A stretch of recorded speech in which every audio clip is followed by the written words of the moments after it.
আপনাদের সাথে যে অন্যায় হয়েছে আমাদের প্রাণপ্রিয় মাননীয় চেয়ারম্যান তার সুষ্ঠু বিচার করবে ইনশাআল্লাহ। কালকে রাতে ইউনিয়ন পরিষদ থেকে রিলিফের চাল কে চুরি করছে সেটা আমরা জানতে পারছি। ম্যাডাম একটা বার নামটা বলেন, ওই চোররে আমি নিজের হাতে শাস্তি দিব। চোর হচ্ছে শান্ত চৌকিদার। তোরে তো বাঁচান যাবো না, তোর মেরে ফেলাম। শান্তর সঙ্গে আরেকজন চোর ছিল, সে হইতেছে সবচেয়ে বড় ক্রিমিনাল। আরেকজন কে, শুধু তার নামটা বলেন ম্যাডাম। 2 নম্বর ওয়ার্ডের মেম্বার বশির হাওলাদার। কালকে রাতে চৌকিদার শান্তর সঙ্গে আপনি রিলিফের চাল চুরি করছেন। চালের কলঙ্ক থাকতে পারে, কিন্তু ওই বশির মেম্বারের কোনো কলঙ্ক থাকতে পারে না। এটা বিরোধী দলের একটা ষড়যন্ত্র। ম্যাডাম আপনি খোঁজ দিলে জানতে পারবেন আমার বাপ দাদার 14 গোষ্ঠী চোর ধরে পিটায়, চুরি করে না। আমি গুদাম ঘরে একটা সিসিটিভি ক্যামেরা লাগাই দিছি। সিসিটিভি ক্যামেরায় স্পষ্ট দেখা গেছে আপনি আর চৌকিদার শান্ত মিলে রিলিফের চাল চুরি করছেন। সিসিটিভি ফুটেজ দেখাও। জি ম্যাডাম, এই যে বসেছেন। আমি এখনো বলবো এটা আমার বিরুদ্ধে বিরোধী দলের একটা ষড়যন্ত্র। আপনি রিলিফের চাল চুরি করা সেই চাল মন্টু মিয়ার কাছে বিক্রি করছেন। চাউল আমি বসির মেম্বারের কাছ থেকে কিনছি। শুধু কালকে না, আরো অনেকবার সে রিলিফের চাউল আমার দোকানে নিয়ে আসে বিক্রি করছে। তাদের হকের জিনিস আপনি রিলিফের মাল বিক্রি করে দিয়া নিজে টাকা খাইতেছেন। হ্যাঁ, আপনি এই পর্যন্ত যেই পরিমাণ চাল আপনি চুরি করছেন তার দ্বিগুণ টাকা আপনি ইউনিয়ন পরিষদে জমা দিবেন। সেই টাকা দিয়ে আমি জনগণের চাল কিনে দিব। আর এখন এই জনগণের সামনে কান ধরে মাফ চাবেন। জনগণের সামনে কান ধরলে আমার মান সম্মান সব নষ্ট হয়ে যাবে। আপনারা যা বলছি তা এক্ষুনি করেন। প্রাণপ্রিয় গ্রামবাসী, আমি লোভে পড়ে একটা ভুল করছি। আমি জীবনে আর কোনোদিন রিলিফের চাল চুরি করব না। এরকম রান্না হয়েছে, তরকারির মধ্যে কোনো স্বাদ গন্ধ নাই, আমার পুরো বমি চলে আসছে। এই বাবার বাড়িতে কি করছস? ঘোড়ার ঘাস কাটছস? এই তুমি এইভাবে কথা কথা আমার গায়ে হাত তুলবা না। তুমি যতটা কইতেছো রান্না কিন্তু ততটাও খারাপ হয় নাই। এই কিসের তুমি? আমি তোর স্বামী, আমার আপনি করে বলবি, সম্মান দিয়ে কথা বলবি। সবকিছু নতুন করে রান্না করে নিয়ে যা যা। কি কও, আবার সব নতুন করে রান্না করুম? আল্লাহ জানে আজকে কার ওয়ার্ড যে পরিদর্শন করতে যায়, কার কপালে যে শনি নেমেছে কে জানে। দেখেন এই রাস্তাটা ভেঙে চলে কি অবস্থা। রাস্তা দিয়ে ঠিকঠাক মানুষ চলাচল করতে পারে না, রিক্সা কেমনে চলাফেরা করবো? 2 মাস আগে নতুন টেন্ডারে এই রাস্তা ঠিক করানো হলো, কিন্তু রাস্তার তো খুব খারাপ অবস্থা। কি ব্যাপার মিজান সাহেব, আপনার ওয়ার্ড আর রাস্তার এই অবস্থা কেন? আরে আমার ঠিক এই রাস্তার কাজের টেন্ডার পাইছে এই বসি সাহেব। এই ব্যাপারে আপনি যা কিছু জিজ্ঞেস করার ওনারা করতে পারেন, উনি আপনার খুব সুন্দর করে বুঝাই বলতে পারবেন। রাস্তার জন্য সরকার টেন্ডারে যে পরিমাণ টাকা দিছে তাতে তো 5 বছরের রাস্তার কিছু হওয়ার কথা না। ম্যাডাম যে কাজ মনে করেন যে 15 দিনে কাজ শেষ করার কথা, সেই কাজ মাত্র 5 দিনে শেষ করছে। ইটের চলে গেছিল, ইট কই? বেচে বেচে নেশা করছস তাই না? আপনি এখনই ওরা আর কোদাল নিয়ে আসেন। যেখানে যেখানে রাস্তা ভাঙা সেখানে সেখানে আপনি রাস্তার কাজ করবেন। আমি এই কাজ করতে পারবো না। কি বললেন? পারবেন না?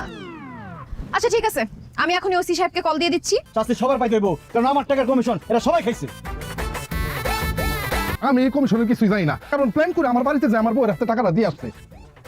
আমার বউ সরল বিশ্বাস ওনার কাছ থেকে টাকাটা রেখে দিচ্ছে। বসির ভাই আমার একদিন ফোন দিয়ে কইলো ইটের ভাড়ায় যাইয়া 10 ট্রাক ইট বিল করে আনতে। সে আমার 1030 টাকা হাতে তুলে দিল। আমি তো খুশিতে খুশিতে নিছি। এই ওয়ার্ড তো আমার না, তাহলে এই ওয়ার্ডের কমিশন খাওয়া কি আমার উচিত হবে? সে বলে অবশ্যই উচিত হবে এবং আপনার খাইতে হবে। তবে ম্যাডাম কাজ কিন্তু খারাপ হয়নি, ভালো হয়েছে কাজ। ম্যাডাম ওই বসির সাহেব আমার বাড়িতে একটা খাম পাঠাইছিল, পরে খাম খুলে দিয়ে খামের ভিতরে 20,000 টাকা। আমার ইউনিয়ন পরিষদে তো সব দুর্নীতি বাজলো। এই জামা কাপড় ময়লা, হাড়ি পাতিল গুলো ময়লা, সব ময়লা করেছে। বসির এতগুলো কাজ আমি এখন করতে পারবো না। তুমি আমারে দিয়ে রাস্তার কাজ করাইছো, মাটি কাটাইছো। আমি যেহেতু মাটি কাটছি সেহেতু তোমার হাড়ি পাতিল পরিষ্কার করতে হইব, জামা কাপড় পরিষ্কার করতে। কাকুলি, এই কাকুলি। কি? আমার শরীর হাত পা খুব ব্যথা করতেছে, শরীরটা ব্যাস করতেছে, ঘুম আসতেছে না। আগে আমার সুন্দর করে হাত পা টিপা আমার ঘুম পাড়া দিবা, তারপর তুমি ঘুমাবো। না ঘুমানো পর্যন্ত মাথা চলতেই থাকবে। জুলেখা বেগম, এই যেখানে আপনি আকলিমা বেগম না? জি চেয়ারম্যান সাহেব। আমরা আপনাদের বাড়িতে যাব, আপনার স্বামীর কবরটা আমাদের দেখায় দিবেন। খবর ধরাইতে পারুম না। আপনার স্বামী তো মারা যায় নাই, আপনি কিভাবে কবর দেখাইবেন? মরিয়ম, জি ম্যাডাম। পুলিশে খবর দেন, ওনাকে আমি এখন পুলিশের হাতে তুলে দিই। আমার পুলিশে দিবেন না, আমি ইচ্ছা করে নাই নাই, আমার জোর করে এখানে পাঠানো হয়েছে। আমাকে অনেকেরই স্বামী আছে, কিন্তু বসের মেম্বার আমাকে বিধবা সাজায়া বিধবা ভাতা নেয়, নিয়ে তারপর আমাকে 100-200 টাকা দেয় আর বাকি টাকা সবাই নিজে নিয়ে যায়। বশির মেম্বার এইভাবে 2 নাম্বারি করে সরকারের টাকা লুটপাট করে খাইতেছে। আপনার স্বামী জীবিত আছে, তারপর আপনাকে বিধবা ভাতা নেওয়ার জন্য কে পাঠাইছে? এই যে বসের মেম্বার। আমার তো মনে হইতেছে এটা আমার বিরুদ্ধে বিরোধী দলের কালামের একটা গভীর ষড়যন্ত্র। আপনার বিরুদ্ধে কিন্তু আরো অনেক অভিযোগ আছে। ম্যাডাম গত বছর বয়স্ক ভাতা দেওয়ার সময় আমাদের বসির মেম্বার সাহেব এফডিসি থেকে একজন মেকআপ ম্যান ভাড়া করে নিয়ে আসছিলেন। এলাকার ইয়ং পোলাপানদের দাড়ি মুজ লাগায় বুড়া বানাইছে। ইউনিয়ন পরিষদ থেকে আপনার মেম্বার পদ বাতিল করা হলো, আপনি যেতে পারেন। ম্যাডাম এবারের মতো আমাকে ক্ষমা করে দেন, আমি কথা দিতেছি জীবনে আর কোনোদিন এই কাজ করবো না। আপনি কথা বলেন না কেন? আমি একজন সিনিয়র মেম্বার, 3বার নির্বাচিত হয়েছি। সে যখন তার ভুলটা বুঝতে পারছে, এইবারের জন্য মাফ করে। এরপর যদি কেউ 2 নাম্বারি করেন বা দুর্নীতি করেন তাইলে আপনাদের সাথে সাথে বহিষ্কার করা হবে। আপনি আমগো সবাইরে বলছিলেন আপনার বউ যদি চেয়ারম্যান হয় তাহলে আমগো সবার কথা শুনবো, এই কারণে আপনার কথা রাজি হইয়া আপনার বউরে আমরা সবাই মিলে সাপোর্ট দিচ্ছি। সে আমগো সবার ধান্দা পানি সব বন্ধ করে দিল। ম্যাডাম রে প্রেগনেন্ট বানাই দেন। একদম ঠিক বলছে, প্রেগনেন্ট করতে পারেন তাহলে 1 বছর উনি ওনার নিজেকে নিয়েই ব্যস্ত থাকে। বাচ্চা যদি একবার হয়ে যায় সেই বাচ্চা বড় হইতে হইতে আরো 1 বছর। আমার লাগবে বাচ্চা।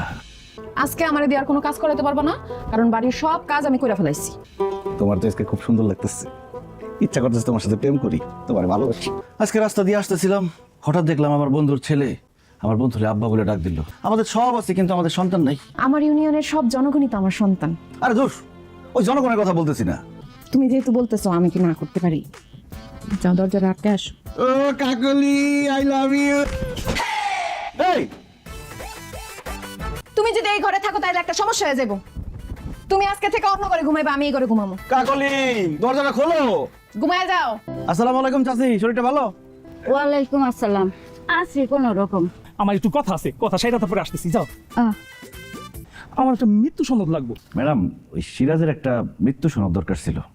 মৃত্যু সনদ দরকার মানে? সিরাজ ভাই কে মারা গেছে? সিরাজের মা মারা গেছে। ইন্না লিল্লাহি ওয়া ইন্না ইলাইহি রাজিউন। আরে কি বলেন? কয়েকদিন আগেই তো জুলেখা চাচি ইউনিয়ন পরিষদে এসে ভাতা নিয়ে গেল। মাইকিং হয়েছিল ম্যাডাম, কিন্তু আপনি মনে হয় জনগণের সেবায় ব্যস্ত আছিলেন, এই জন্য খেয়াল করেন নাই। শান্ত। ম্যাডাম শান্ত লাগবে না, আমি বের করে দিচ্ছি।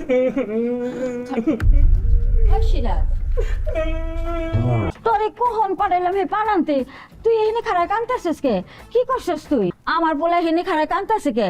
কি হয়েছে আমার পোলা? আর আপনার ছেলে এসে বলতেছে আপনি নাকি মারা গেছেন, আপনার মৃত্যু সনদপত্র চাইতেছিল। আমার স্বামী আমার সব সম্পত্তি আমার নামে লিখে দিয়ে গেছে। এই পোলায় চাই সবসময় আমার একটা সম্পত্তি লেখা দিতে, সম্পত্তি বেচতা ও বলে বিদেশ যাইবো। আপনি যে 20,000 টাকা নগদ রাখেন আর ব্যাপারটা একদম দখল করে ফেলান। এই সবুজের সাথে তোমার কি ঝামেলা? মেম্বার সাহেব, সবুজরে আমি ভালোবাসা বিয়া করছিলাম, কিন্তু বিয়ার 1 বছর যাইতে না যাইতে ও প্রতি রাতে আমার অত্যাচার শুরু করে, মারধর করে আমারে, বলে যে আব্বার কাছ থেকে 1 লাখ টাকা আইনা দিতে। এত বড় সাহস! যৌতুকের জন্য একটা অসহায় মেয়ের তালাক দিতে চাস? সমস্যা কি তোর? যৌতুকের টাকার লাগে আমি ওরে তালাক দিতেছি না। সে আমার অবসরে অডিও ভিডিও কলে এই মতে অনেক পোলাগুলোকে কথা কয় এবং অনেক কয়েকটা পোলার লগে অবৈধ সম্পর্ক আছে। এখন আপনি কোন মেম্বার সাহেব এরকম একটা চরিত্রহীন মায়ের লগে কি আমার সংসার করা উচিত? এই সমস্তার খালা তো বোনের বিয়ে করতেছে 2 লাখ টাকা যৌতুক নিয়ে। এরকম একটা চরিত্রহীন মেয়ের সাথে একটা ভালো ছেলে কি সংসার করতে পারে? সবুজ, সুমিরে তালাক দিয়ে দিব। খবরদার, এরপরে আর কেউ কোনো কথা বলবে না। কত টাকা ঘুষ খায় রায় দিতেছেন মেম্বার সাহেব? কি বলতেছেন চেয়ারম্যান ম্যাডাম? পকেট চেক করো। এই টাকা আসলো কই থেকে? আমি একটু আগে ব্যাংকে থেকে টাকাগুলো তুলছি। সবুজ আপনারে ঘুষ হিসেবে এই টাকাটা দিছে। ওই তুই ঘুষ হিসেবে টাকা দিছস? জি ম্যাডাম, উনি কইছে যে বিচারেরা আমার পক্ষে দিব। তুই তোর বউয়ের সাথে সুন্দর মতো সংসার করবি, ওরে যৌতুকের জন্য আর নির্যাতন করবি না, তাহলে কিন্তু নারী নির্যাতনের মামলায় তোরে আমি জেলের ভাত খাওয়াবো। এটা আপনার বউ না আপনার শত্রু? কিভাবে জনগণের সামনে আপনার বেজ্জতি করে গেল? এই বউ যদি চেয়ারম্যান থাকে তাহলে একদিন না একদিন আপনার জেলের ভাত খেয়ে দিব। আজকে যে এতগুলো মানুষের সামনে তুমি আমার অপমান করলা, আমি জীবনে কোনোদিন তার সামনে মাথা তুলে দাঁড়াতে পারুম?